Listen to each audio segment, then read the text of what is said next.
बोला बोला मेहरा वाली मैया की जय।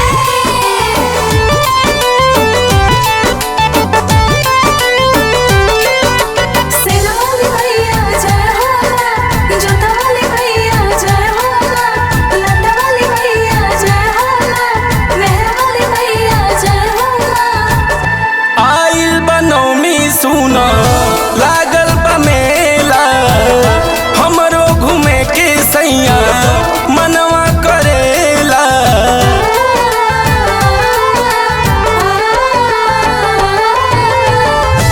आइल बनौमी सुना लागल बा मेला, हमरो घूमे के सैया मनवा करेला। हमरो तुलल सा पुरा द ए सैया हो, ए बलमुआ हो, ए राजा हो, हाटा के मेला घुमा द। ए सैया हो, माई के दर्शन करा दा, बलवा हो, माई के दर्शन करा दा।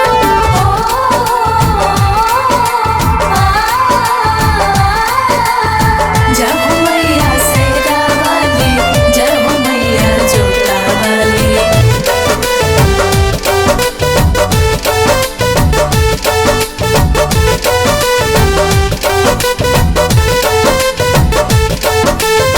खोइछा भरब दर्शन होई, चुनरी देब चढ़ाई हो।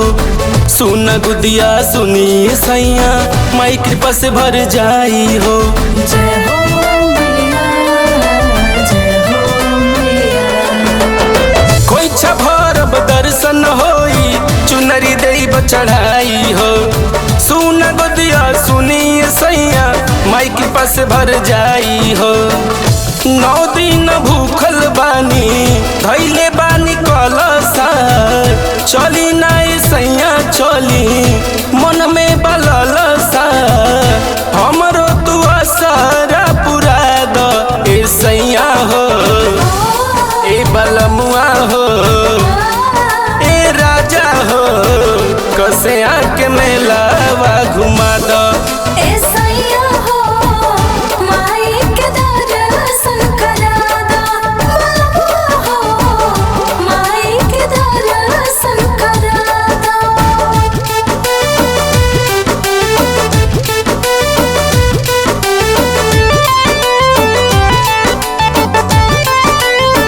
सेना वाली मैया जय होला, जोता वाली मैया जय होला, लंडा वाली मैया जय होला, मेहरा वाली मैया जय होला।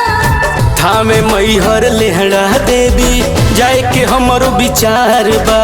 माई तर कुलही बुढ़िया देवी गुंजत जय जयकार बा। जय हो मैया, जय हो मैया। थामे मैहर लेहड़ा देवी जाए के हमरो विचार बा। माई तर कुलही बुढ़िया देवी गुंजत जय जयकार बा। आरा वाली आयरन देवी बिहिया मथिंदाई हो।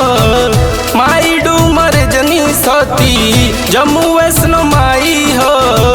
चुनरी चढ़ावे लाले आद ए सैया हो, ए राजा हो, ए बलमुआ हो, गोरखपुर के मेलावा घुमा द। ए सैया हो, माई के दर्शन करा दा, बलवा हो, माई के दर्शन करा दा। आइल बनौमी सुना लागल बा मेला, घुमा द ए अवनिस सैया मनवा करेला। हमरो तू सरदा पुरा द ए सैया हो, ए राजा हो, ए बलमुआ हो, मथौली के में